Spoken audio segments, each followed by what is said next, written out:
Çin ko'nglingizdan o'riqlab o'zingizni o'zgartgangiz bo'lsa, qat'iy bir niyat qiling. Bana sabab topmang. O'zingizga qattiq qo'l talabchan bo'ling.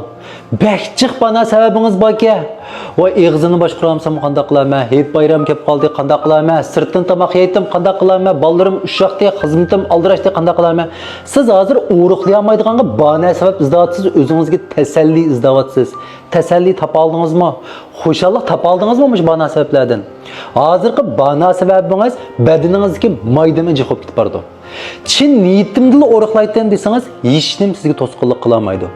10 kilo, 15 kilo o'riqlab bo'lgandan keyin o'zingizning qiyofatini ko'rib beqing. Bir oylarni kichilab ketsizmi, ingaklar ushluq, bo'yinlar egizmi, balla inchik, nima kaysangiz shu yarishidi. Hozir nima to'la to'y to'kindan to'la narsa yo'q. Yangi kiyimlarni olib pechat to'p boramiz to'y to'kinlarga. Boshqalar ko'rib qanday qila olding deb shunchalik havas qilib ketadi. Siz o'zingizdan tang tushlariga qaraganda o'zingizga texmi talabchan, texmi qattiq qo'lroq bo'lsangiz, siz ulardan bektiz ilgirlab ketsizmi, farqingiz bek zo'rayib ketadi. Gepim tushunish bo'ldimi?